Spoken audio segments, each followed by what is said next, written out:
about Africa in the Western press. I am your host, Adesoji Iginla. With me, as usual, is journalist, broadcaster, Comrade Milton Allimadi, whose book, again, I can't stress enough, Manufacturing Hate, how, how the continent was demonized in the Western media is the motivation behind this show. Uh, without further ado, without further ado, brother, brother Milton, Yes, sir. how's your week been? Oh, excellent, excellent. Always look forward to rendezvous on weekends.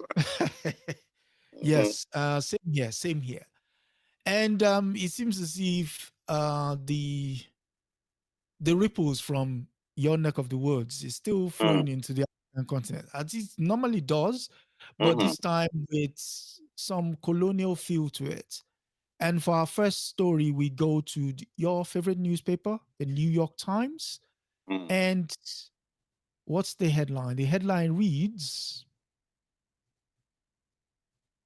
surprise, surprise. Some Afrikaners cheer as Trump amplifies claims of persecution. It reads, an executive order from President Trump on Friday puts the weight of US influence behind a hotly disputed claim in South Africa that Afrikaners were the victim of unjust racial discrimination. Do you want to say something before we go into it, or you Yes. want to hold fire? No. It's good to catch them from the very beginning. I think the article itself, out of a 10, I might give it an 8. Okay. But you can't say nonsense like hotly disputed. Well, hotly disputed by whom? Think about it. True. Yeah. So that's completely nonsense. That's, I don't even know what to say. Okay, so we'll continue whilst you catch your breath. So it goes into, and the story is filed by John Elligon and Lindsay Chottel. And they look. And, to be honest, I have to be very blunt here. When you do a story like this, you can't have two Europeans writing about a story like this. Okay. But I mean, the reporting was. If I were the editor, yeah, and this is something that actually came up in my research in my book. Okay. I think it's toward the end, but I don't know if I used that quote. I may not have used it, but I interviewed. I think it was his last name is Kovac, and he used to be the curator of the Nieman Foundation for Journalism at Harvard. And when I interviewed him for my book, he said he used to read stories about South Africa. And then he started reading stories that were much more revealing, right? Okay. Including a New York Times reporter who was confronted by a European South Africa when she was walking in the neighborhood where she lived. And she was asked if she was a maid and which home did she work for, Oh, interesting. Because this was a black reporter.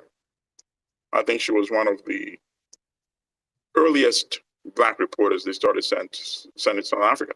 Okay. And he said, and this to me, this is him speaking, revealed the need to have diversity in terms of the types of journalists that we send to Africa.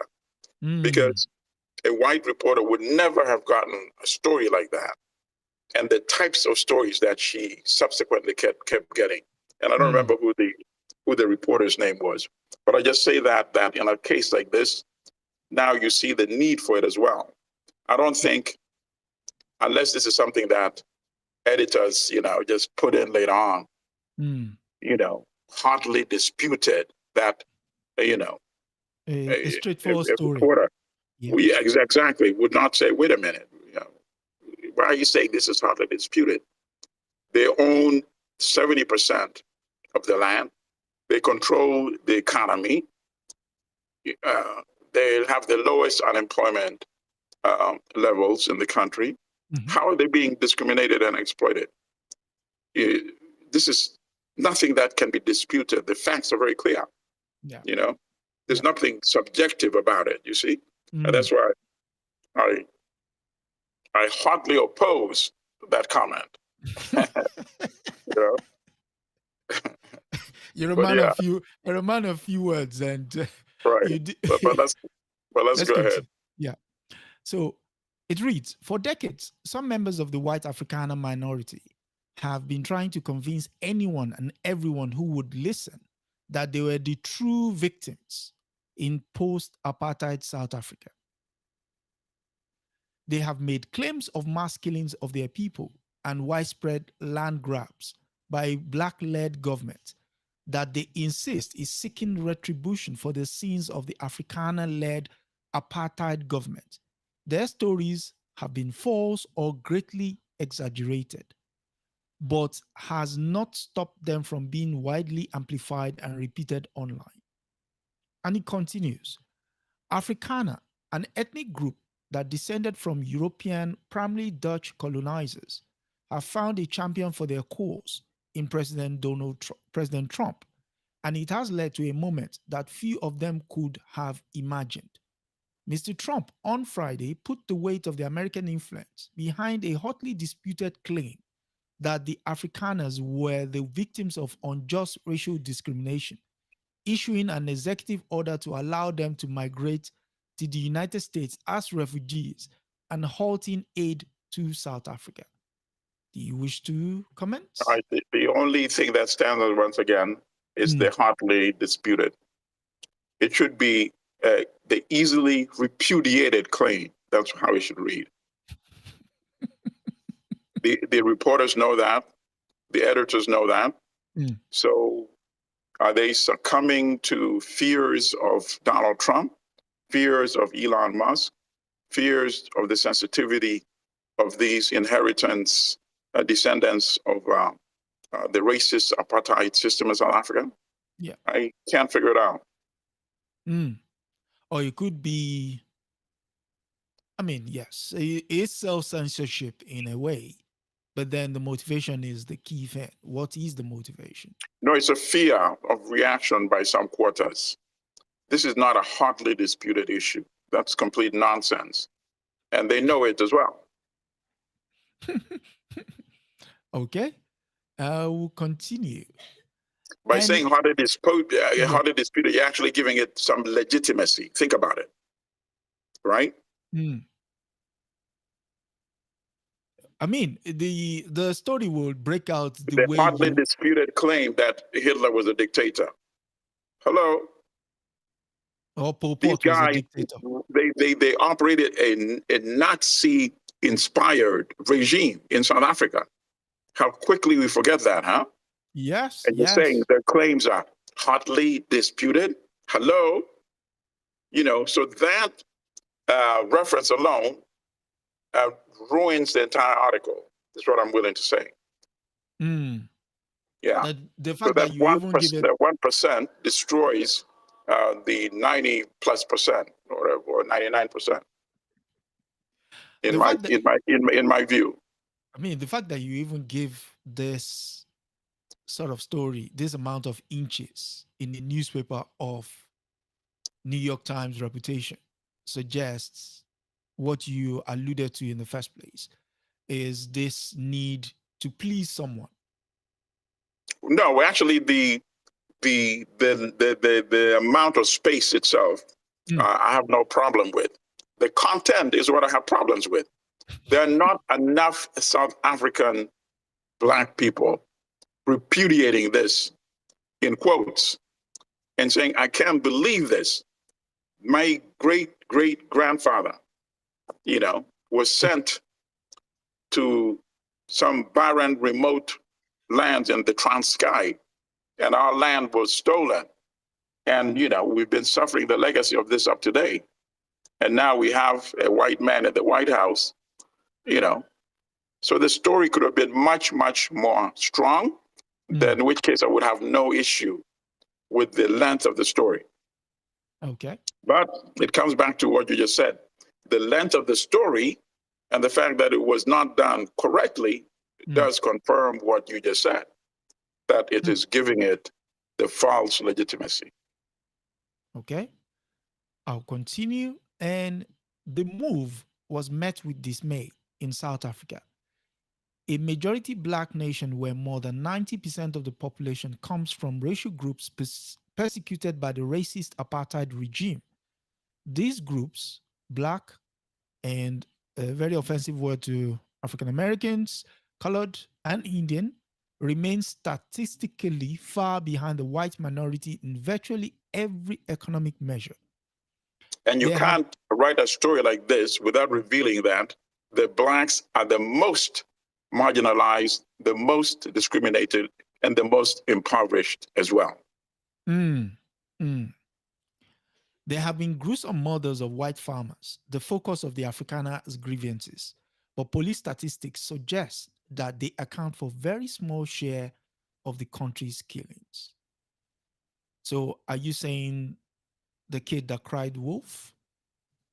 No, actually, this is actually where I kind of disagree with that.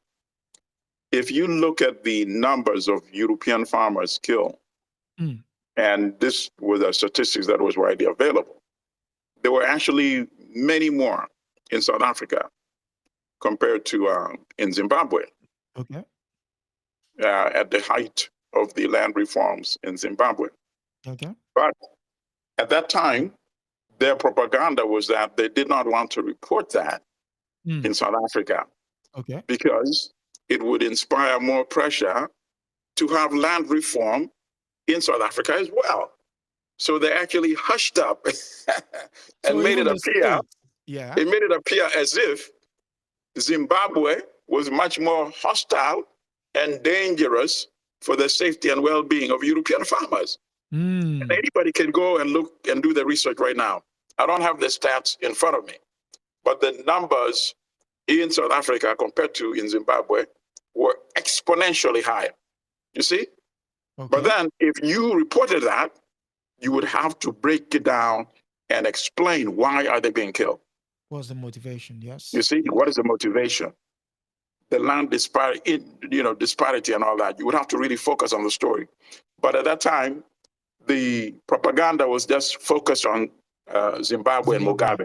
Zimbabwe and Mugabe. Zimbabwe. So in fact, don't blame the South Africans. Blame yourself for creating that dichotomy and that parameter,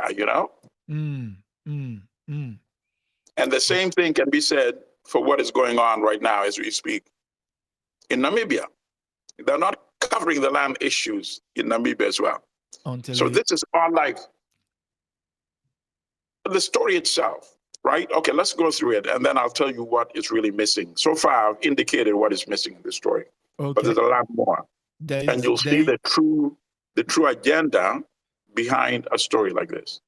Okay, for Afrikaners who make up 4% of the population, Mr. Trump's action was a culmination of years of international lobbying.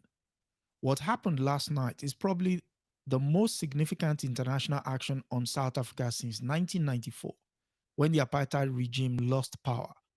Ernest Rost, the executive director of the Afrikaner Foundation, an advocacy group, said on Saturday, that's him there,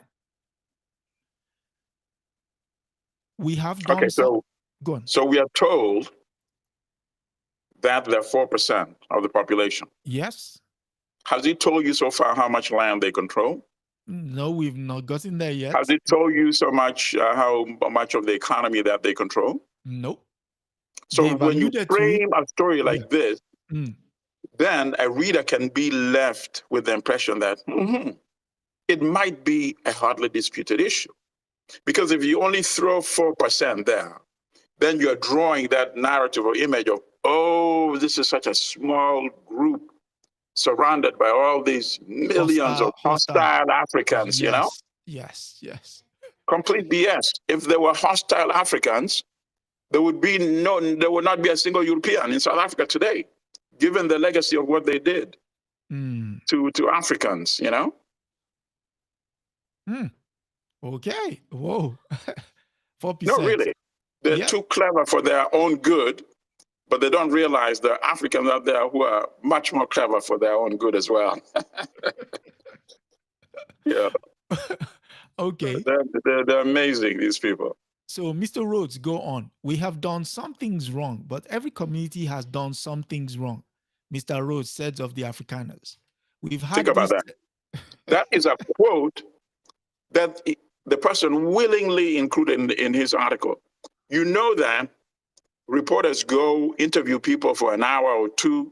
There's no way can you, because 5 newspaper pages would just go filled with what they said, correct? Yeah. Meaning every journalist, after doing the interview, select what they want to put in the article. Correct. And that was a quote selected by these reporters. We've done some wrong things. Like How what? many Africans were hung? How many Africans were killed in detention, including Steve Biko and many others? How many Africans were poisoned so that even after they released, they died within a few years, like Robert Sobukwe? How many Africans were massacred? Soweto, Sharpeville, and many other massacres. How many Africans died in the mines to build the wealth that the father or the grandfather of this person being quoted is now saying in the New York Times? You see? That's why I'm telling you, a story like this, you cannot have it written just by Europeans. They do not have sufficient empathy, feeling, connection, and just sympathy for the Black experience, the African experience in South Africa. For basic humanity. It's not sufficient to say, oh, I'm liberal, I'm for equality for everybody. No, it doesn't work that way. Labels. So he goes on and he says, we've done some things wrong, but every community has done some things wrong. We've done something wrong. It's like you're driving and you took a wrong turn. And you went up a one-way street, you know? That's what it sounds like. And you course correct without any... Very sick. Yes. So we've had this sense of being scapegoated and blamed for everything. The fact that there is now a recognition is something I think a lot of people will welcome. All right. I don't even think we need to go further with a useless article like this. No, because the quote is conveying this amount of sympathy that the reporter has. Correct? Correct, yeah. It's not the person interviewed who's sitting there writing this story and sending the final edited version to his editor at the New York Times. You see? Total lunatics, you know? Absolute lunatics. You normally do say something that they tend to bury. Or if you are going to go with a preposterous quote like that, you're going to find an African who can easily demolish that quote and let it look as stupid as it is. I'm not South African.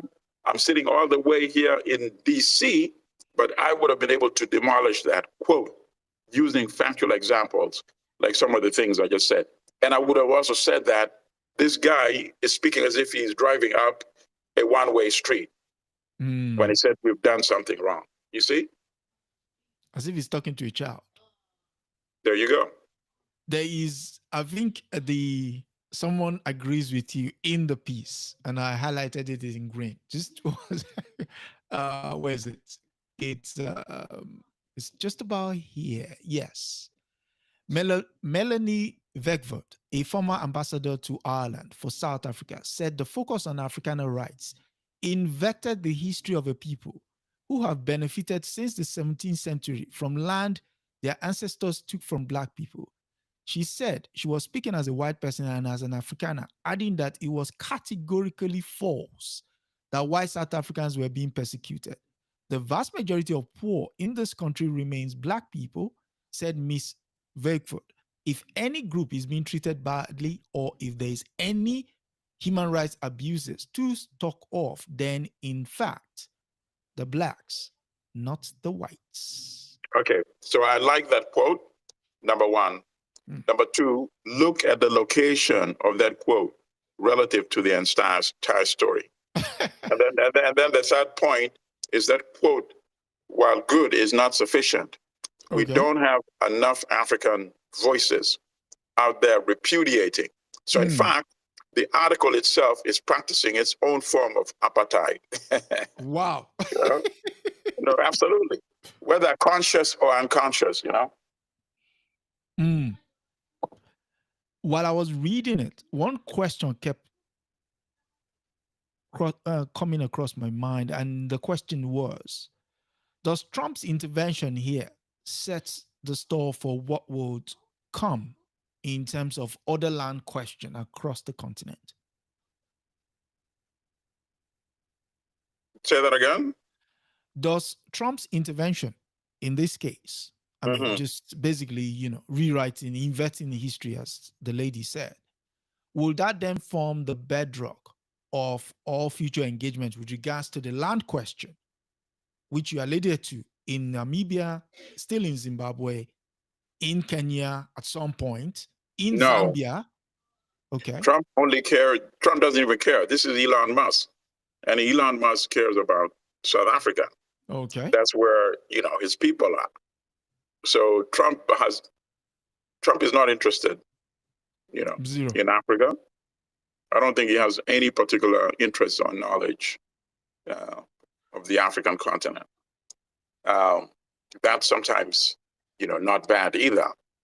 We probably won't see the kind of wars for resource plunder that were actually occurring during the democratic administrations. You see, the war against Libya was for resource plunder. They wanted the oil, and they went there and they threw out the baby with the bathwater, destroyed the entire country, right? And now nobody can get the oil. Even they can't get the oil. They can't get the oil. They created all these so-called jihadists, now pulverizing the entire region. Same thing in Congo, right? The legacy of the violence we are seeing today in the Congo, the continuation of something that actually was launched under Bill Clinton when he allowed Uganda to invade Rwanda in 1990. So we're talking 35 years of unleashed terror under democratic administration. You see? So Trump is only making that statement because of the guy who shows who is the boss. He's not even sitting next to Trump. He stands next to him like this at the White House, and his own son, how old is he? 4-year-old, told Trump to shut up, which means occasionally, while the father is watching Trump on TV, the father probably tells him to shut up. And that's how the son must have picked it up. How does a 4-year-old pick up those kind of comments? So Trump does not have any particular interest in South Africa. But if Elon Musk says, say this, do that, he'll do it. A guy who has $400 billion in his control, he can get a lot of people to do a lot of things, including the president of the United States. You see? And even his son. But as I said before, I think he's giving a reason for the rebirth of radical politics, of nationalist politics, of Pan-African politics in South Africa. So this is a golden opportunity. Opportunity. It should not just be, Malema. Joel Zuma is a senior citizen now, but he can still contribute some useful comments. But particularly the younger South Africans have to step up. And use this to articulate the kind of vision that we really need to see for future South Africa. Speaking of interest, the Russians do have an interest, and specifically in Sudan. And for our next story, we go to The Guardian, and it reads, Sudan says plans for first Russian naval base in Africa will go ahead. The lead reads, two countries' foreign ministers meet in Moscow and agree that there are no obstacles to long delay plan. It goes in further. A plan for Russia to establish its first naval base in Africa will go ahead. Sudan's foreign minister has confirmed after years of delay over the Red Sea military ports. If the agreement is implemented, Russia will join US and China in the region. They have bases to the south in Djibouti. The announcement came during a visit by Foreign Minister Ali Suif Ahmad El Sharif to Moscow, where he met his Russian counterpart, Sergei Lavrov. After the meeting, Sharif said the two countries were in complete agreement on establishing a Russian base and there are no obstacles. Do you want to say something before I continue? Well, it looks to me that the Russians, and I'm sure they have, the information and intelligence, I think they have come to the conclusion that the military is going to win this civil war. The Sudanese official army is going to win this civil war in the country.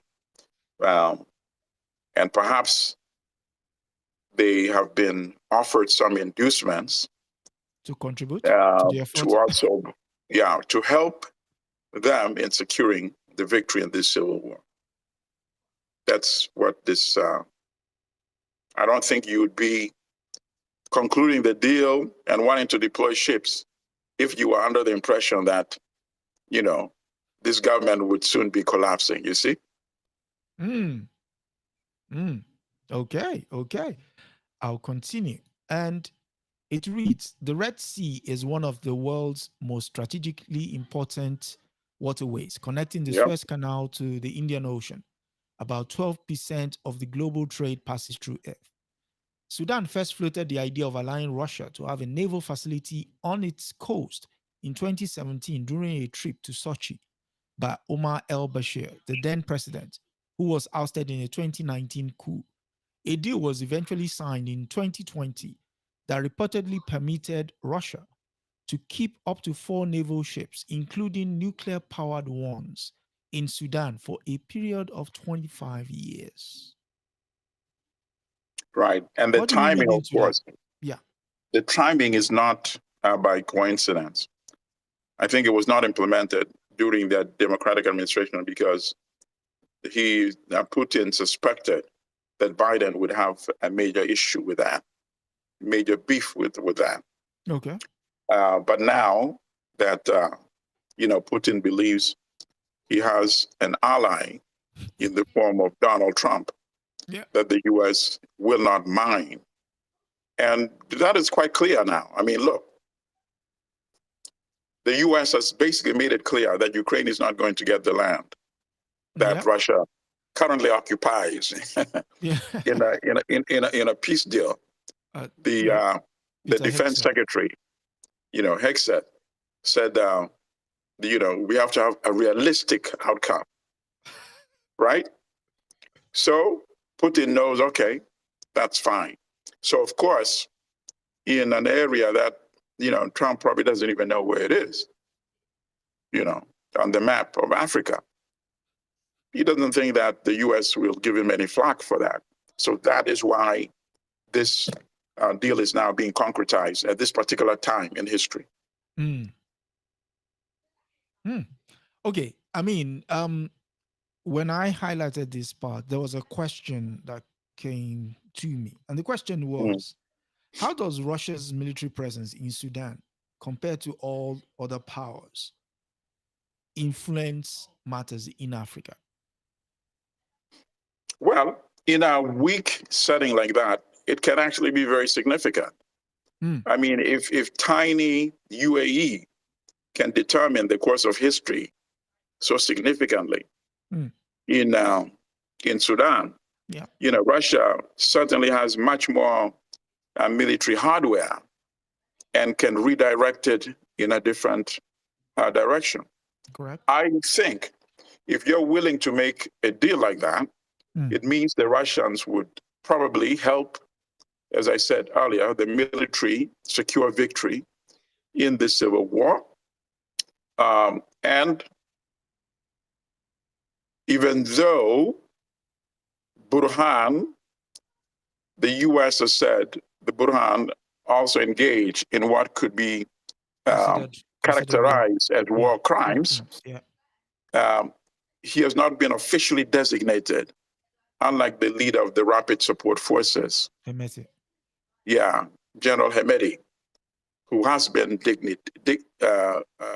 indicted, designated, so that the Russians say, they rationalize and come to the conclusion that the negative political flag that they would sustain by supporting the military is worth the risk.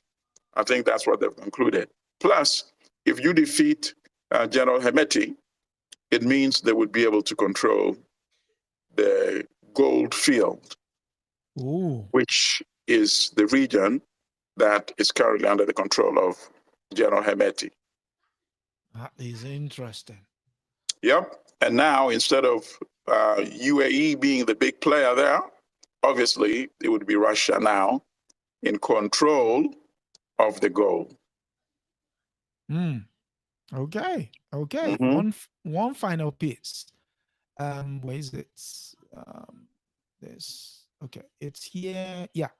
Last April, Russia Deputy Foreign Minister Mikhail Godunov visited Sudan and pledged uncapped support for its army. Russia has also backed Sudan at the UN Security Council, where it vetoed a resolution calling for a ceasefire, a move the UK Foreign Secretary David Lammy called a disgrace. Right. Okay. Now it tells you clearly the hypothesis that I had suggested. Yeah. Because if you agree to a ceasefire, then you cannot be seen helping the army to secure victory in this civil war. So now it all adds up and it makes sense. They oppose the ceasefire because the ceasefire would prevent them from implementing what the Sudanese army probably wants, which is to pursue this war until they have a victory on the battlefield. Right. So it's likely that we will see an escalation. Perhaps they're reading, maybe they've read something that, you and I don't know, that the Rapid Support Forces may have some vulnerabilities. Maybe Russia will help the Sudanese military secure the airspace. I don't know, because if they secure the airspace, then obviously they cannot continue doing business with the UAE, and they would be cut off from their sustenance. So that's a possibility. I'm just thinking outside the box. If I am the Sudanese military, what would I want the Russians to do for me? I would want you to help me prevent, General Hemeti from being able to fly gold to UAE. So help us secure our airspace, right? Okay. Obviously, help our ground forces. And a ceasefire would be a big obstacle for that, right? So it looks like they already have the main thing that they wanted, which was to get Russia to veto the ceasefire, paving the way for a military engagement, Wow. I mean, as if that region has not seen enough bloodshed. It's right. But ironically, there could be people that might be saying, you know what? Yeah. If we see significant bloodshed escalated for the next 2-3 months, if it ends in 3 months, it's probably worth it. I'm not saying that's my position, but I'm saying there are people who are probably calculating that this thing has gone on since 2023. Going on in April would be 2 years now of immense suffering. If this new deal can end the war within the next few weeks or months, I'm sure there are many people who would prefer that than seeing another 2 years, Yeah, I mean, anything for Sudan. Sudan being one of the largest countries on the continent has experienced untold bloodshed since the most renowned intelligentsia. You wouldn't believe there's a country that's produced so many intellectuals if you just look at what's going on right now. I mean, but that's the irony with many African countries, by the way. Yeah, some And of the that's why most. the media narrative, the media portrayal of Africa is very important.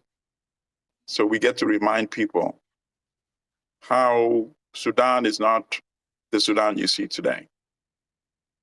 You know, which suggests that once they have peace, they will be able to restore Sudan. I remember the Lebanon of back in the day. Nobody would believe that Lebanon would ever come back again. Of I'm not course. saying Lebanon doesn't have problems, but compared to the Lebanon, where you had like a different militia controlling every block back in the day, right? Who And believed? the only way a prime minister could be changed was through assassination. Absolutely. Mm. And they had one after the other, after the other, after the other, you know? So things are possible in Sudan because they have one of the brightest people on the whole African continent. Okay.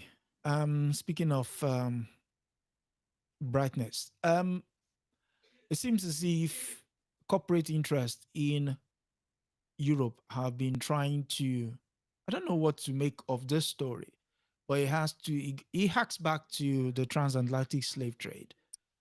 You know, oftentimes and not, they will go into the archives. Someone would discover that they've got a letter that indicates certain things transpired, and all of a sudden, everybody starts pointing at each other person, whilst three fingers are pointing at them.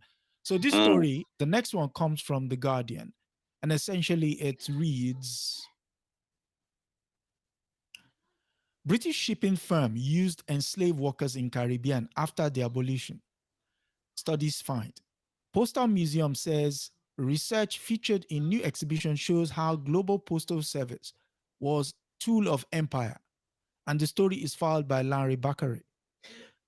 A British shipping company that became the largest in the world at the height of empire continued to use enslaved labor after the abolition of slavery, researchers found.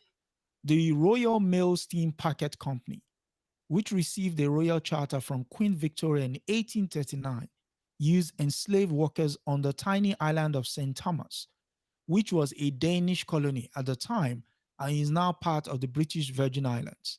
Slavery in the British Empire was abolished in 1833, but the RMSPC continued to use enslaved laborers on St. Thomas, its main coaling hub. The laborers had to use dangerous gangplanks to unload Welsh coal imported onto the island. Would you want to say something? Okay, so the timing, I mean, look, because I just read and I'm reviewing this for one of my classes actually. I have two versions.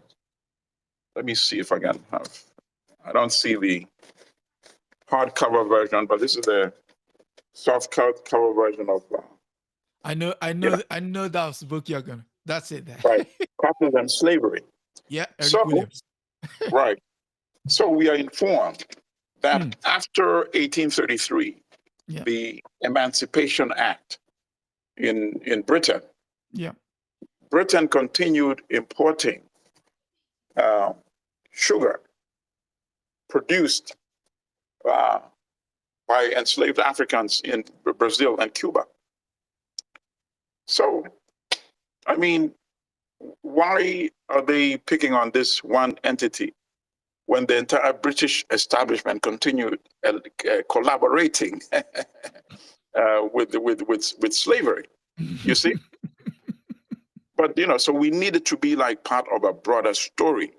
And part of the problem is, of course, when you focus on this, then people are like, oh, lo and behold, we didn't know. How dare you? And then you realize, wait a minute, if the whole British establishment, government, was saying, okay, no more imports of sugar produced by enslaved Africans in the Caribbean, right? But we're going to continue doing it. Importing from, and that's why the timing of this article that you are reading is very appropriate, because I just finished reading for the second time this book yesterday in order to review it. And that's how I'm able to counter by, saying, for example, you continue importing from Brazil, you continue importing from Cuba, you continue importing slave-produced cotton from the United States. Because Britain was the global clothier. Britain was providing the clothes for the entire world practically at that time. Correct. And it was a lucrative industry, you were not willing to succumb to. And that is why this book's thesis are all very relevant. And all the hypotheses that he suggests, he verifies them and confirms them. He said racism, he said slavery begat racism, not the other way around, right? Yes. And he proves it by showing that the first people they enslaved were indigenous populations in the New World. And then when they were dying, too many of them, by the European diseases, they literally enslaved fellow Europeans, indentured servitude, right? Even kidnapping them from prisons in the United Kingdom or from the streets. Even children were kidnapped. So they did that. And then at some point, the third peoples introduced were enslaved Africans. So he proves his rationale that, racism came after, slavery, because now they needed to rationalize why they're kidnapping Africans. The second hypothesis, he also proves that the wealth generated from the Caribbean enslaved regime is what really built industrial capitalism in Britain. And then his third hypothesis was that, yes, the work of people like Wilberforce and all those other folks was significant, important, but it was not the critical decision that led to the abolition of slavery and emancipation. It was actually slavery was now becoming an encumber to industrial capitalism. So the industrialists no longer wanted slavery. It was costing them, actually. And he proved that by showing that after you eliminated it in the Caribbean, you actually continued dealing with slavers, Cuba, Brazil, the United States. Okay, I'll continue. And it reads, slavery in the empire. Okay, I've read that part. Joanna Espin, a senior curator at the museum, said the research shows how the Global Postal Service and its connected companies were a tool of empire rather than a communication source. She said by steaming its ships outside the British Empire, where slavery hadn't been abolished, the RMPSC was able to exploit slave labor on the island. It was, I love when they say this, it is a complex story, but we're trying to show the choices made by the business and the way the company benefited by exploiting enslaved labor. What is complex about it? There's nothing complex about it. Liverpool, Bristol, Glasgow, they wouldn't exist without the slave economy. Plymouth. The shipping industry never would have boomed like that. Metal producing industry would never have, boomed like that had it not been for that. Yeah. In fact, Bristol owns its existence singularly to the transatlantic slave trade. Can you imagine that? Yeah. So I mean, so it's like almost you're living with a tale, but then people want to look the other way. Yes. No, I'm just agreeing with you. Yeah. So very similar to the South African story. Yes. Presenting a story while avoiding the bigger stories that are out there, Keep it localized so that the people's thinking can also be kept localized, you see? Yes. There was a book that came out during COVID titled The Interest. And it just sort of works on the thesis in Capitalism and Slavery titled The Interest, Michael Taylor. And basically, this runs through how all the establishment claimed compensation from the state for enslaved Africans to the tune of about 25 million back in the day. And we're not talking about, just your average Joe. We're talking about establishment, the church, some banks. Yeah. In fact, Lloyd's of London is on record as saying, I mean, if you go on their website, it's even still there, that yes, we would like to, make our peace with our role in the transatlantic slave trade, and contribute towards understanding what people can, how they, just sort of wanting to paint a better story. Right. But then my people, we are sort of fixated with headlines, and we run off with the headlines instead of focusing on the bigger story. How was this thing able to be done on such a global scale? And yet, fast forward a couple of 100 years later, 200 plus years later, it's as if it never happened. Yeah. Yeah, but that's why, it shows the importance of having these types of conversations. So, for example, here, in the this updated edition, this edition I think is from, let me see, 1994 of the book, which was originally published in 1944, of course. Yeah. It says, in the 18th century, when the slave trade was the most valuable trade and West Indian property among the most valuable property in the British Empire, the triangular trade occupied an important position in the eyes of the rising insurance companies. In the early years, when Lloyd's was a coffee house and nothing more, yes, many advertisements in the London Gazette about runaway slaves listed Lloyd's as the place where they should be returned.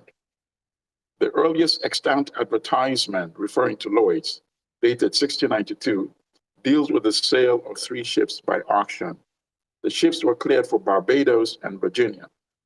Only project listed at Lloyd's in the bubbles of 1720 concerned trade to Barbary and Africa. Lloyd's, like other insurance companies, insured slaves and slave ships and was vitally interested in legal decisions as to what constituted, quote, natural death, end quote, and, quote, perils of the sea, end quote. You see? I mean, it would be funny if it wasn't sad. Yeah. No, the day of reckoning will come, you see? The conversation as you know, in recent decades have become much more serious and intensified when it comes to issues of reparatory justice, right? Yeah. People forget, in the 1960s, as it became clear that at least formal official segregation would come to an end. Yeah. What happened in the South?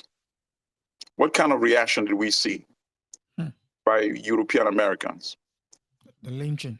Or at least elements of European Americans. They went insane, correct? Yes, yes. But they could not stop the march of history. Is America the right location? Of course not. Is it the same location from the 1960s? Of course not. The answer is no. So why am I saying this? I'm saying this because some people mistakenly think, because right now we have Elon Musk and Donald Trump coming out with insane statements on a daily basis, that is going to be the permanent state of affairs. Far from it. Number one, I don't even think the relationship between Trump and Elon Musk can survive 4 years. 4 months maybe, but 4 years, absolutely No, it's not going to happen. I wouldn't be shocked at some point if Trump isn't talking about deporting Elon Musk, right? To So where I though? say this for people to not think that the gains that we have secured up to this point is all going to be wiped out because we have a moment of reactionary politics. That happened. We had reactionary politics in the 1960s. Mm-hmm. To some extent, it was overcome, not neutralized. It keeps making reappearances at different stages. It made a reappearance after the election of Barack Obama. Oh, yeah. Right? With So it was sort of like a backlash. But that backlash is not a permanent location because history is not static, right? Yes. Trump comes, Trump goes, and we shift at some point to a slightly better location. And that's my prediction, you see? Okay, I'll just end with this part here and get your take on it. In 2023, The Guardian launched a Legacy of Enslavement program and its award-winning Cotton Capital series, which, I mean, I enjoy people to actually go and look at it. It points Right. at how the royal family and lots of institutions within the UK benefited from the slavery economy. The Bank of Very England, good. the Lloyds, the insurance Lloyds, the Royal Palaces, the National Trust, Kew Gardens, the Church of England, and the University of Cambridge have all launched inquiries into their own slavery connection. However, the Postal Museum said it was not planning any reparations as part of the projects. Okay, very good. So now, this is a good question because the that shipping company went bankrupt at some point. Yes, it did. But it was taken over by the British government. Mm-hmm. So the question now is the British government now obligated then for compensation and reparations for those people that continued to provide enslaved labor after the Emancipation Act of 1833? That's the question that was not addressed in the article. Again, like I said at the opening, that most of these organizations talk about what transpires, but you find that because they also have skin in the game, as it's called, Correct. they're not able to offer substantive declarations. The Guardian is involved. It's found that one of its owner also bought into the Manchester Millries. So when you were talking about the cotton, Manchester was the city that dealt in cotton. Actually took that off Liverpool, which is why one of the key rivalries in sports and everything is between those two cities in the north. But again, with Guardian knowing that it also has soiled pants, it's highly inappropriate for it, to then say, oh, you did this, you did. So everybody is on bated breath, as in, oh, what's going on here? Oh, this is what you did. Oh, this is what I also did. But can we come to some sort of terms? So what do you think But is at the least end the Guardian is looking at its past. The New York Times has not done a similar project. Like the New York Times did not even want to have anything to do with my book, which clearly exposed their role in demonizing and vilifying Africans, you see? Yeah.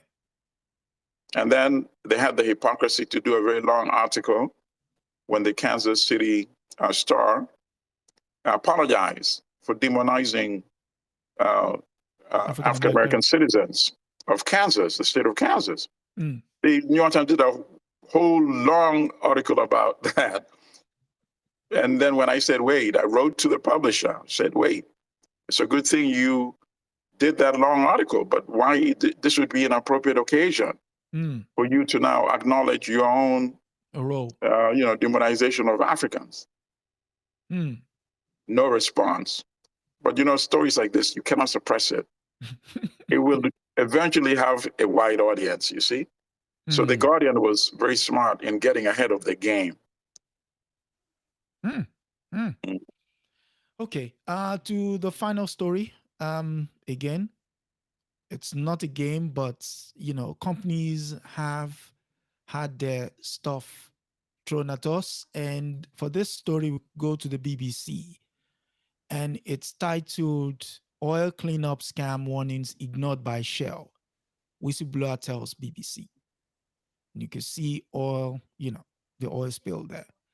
A BBC investigation has uncovered allegations that energy giant Shell has ignored repeated warnings that a controversial cleanup operation of oil polluted areas of southern Nigeria has been beset by problems and corruption. The multinational, headquartered in London, along with the Nigerian government, has repeatedly stated that the work to clean up oil contaminated sites of Ogoniland, which kicked off about 8 years ago, is going well.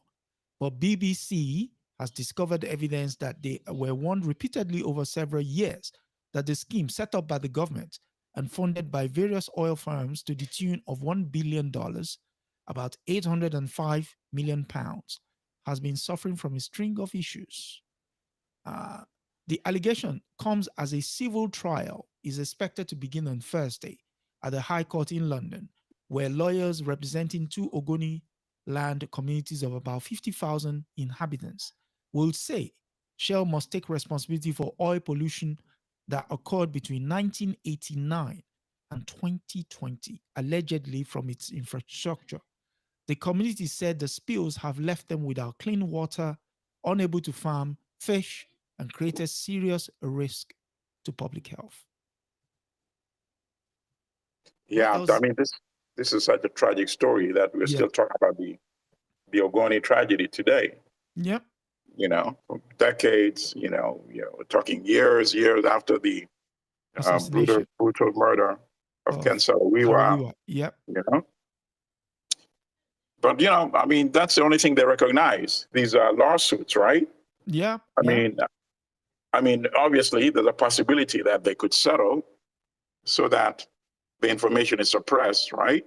Mm-hmm. Correct. I wouldn't be surprised if on the day that the lawsuit is supposed to begin, the trial, that we're going to have an announcement that it's been settled, That's what they normally do, because then there would be no need for the evidence to be aired out in court, you see? And for it to go on record.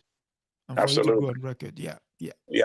But definitely, I mean, this issue needs to be resolved, once and for all. And, of course, the problem, of course, also is that, our government, because the government has the trump card, right? In terms of saying, we're going to halt any production on environmental issue grounds until this issue is resolved. Correct. And of course, Shell would make sure it's completely resolved within a matter of, a few years, completely cleaned. And, I don't know to what extent you can completely clean it, but at least do some serious amelioration, correct? Correct, yep. But the government will not ever do anything like that because the government wants the revenue.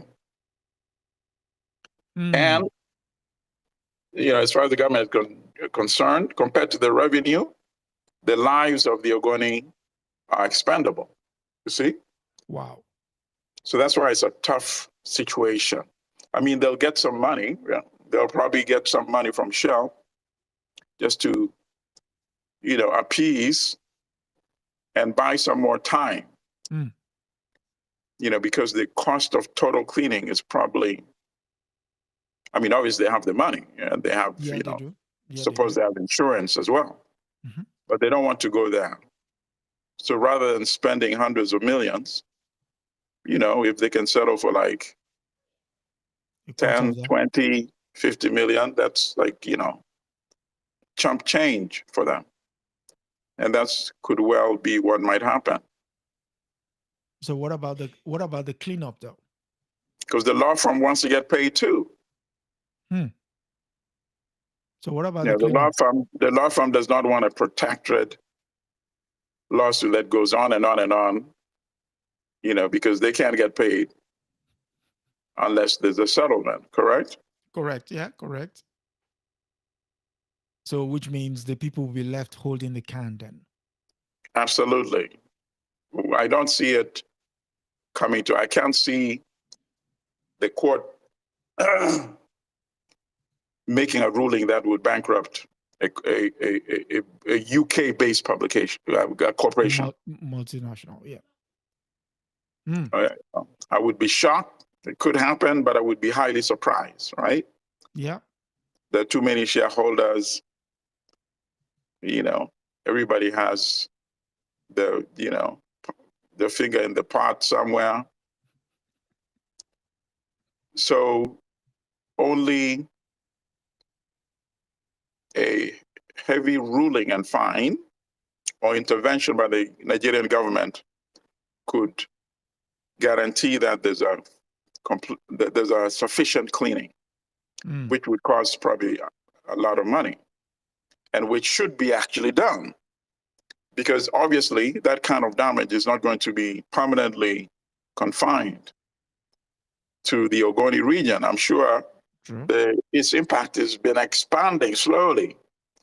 It said 1989, so we're talking 36 years. Yes, yeah.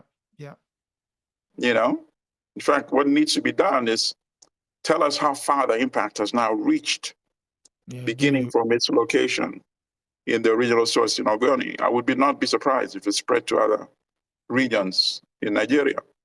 I mean, the fact that it's even robbed people of their daily lives, their source of income, even their health is at risk. Right. From various cancers. Right. And obviously you do that in a country like Nigeria. There's oil production in Canada, right? Canada is one of the leading producers.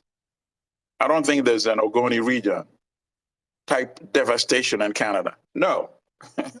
I mean, when the Valdez went down in 1989, 1989, in Alaska, the cleanup was massive. Yep. So, because you're affecting even fisheries, the environment and the fisheries that are going to be consumed by Americans. They won't have that. So at the end of the day, it comes back to our weak and caring governments. I mean, they care, but they care for the wrong priorities, which is revenue from Shell. Revenue from Shell. Wow. So, as we wrap up, we've come to the end of another, hopefully very informative episode. If this is your first time here, do like, share, subscribe, and do all the nice stuff. And yes, I should also say thank you to a couple of super chats last week. I was when I got the notification, I was okay. Somebody values what we're doing. And yes, thank you. And yes, keep it coming. It helps to keep the channel alive. And Brother Milton, thank you again for coming through as usual. My pleasure, comrade. And la lucha continua. The struggle continues. Yes, and we want to leave a better Africa behind us, and the ones that come behind us, we want them to keep leaving a better Africa, and we'll get there. Correct. In the words of Robert Sobukwe, Africa is humanity, and humanity is African. So, I say thank you very much for everyone for coming through, and see you next week.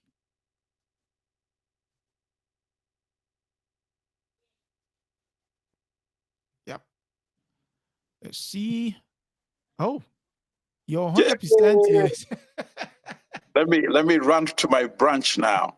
Okay, sir. Thank you very much. So the other brother, he actually sent me an email from South Africa.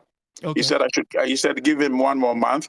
If not, then go ahead and I can let you know to buy the copy that's out there. Okay. So let's give him 1 more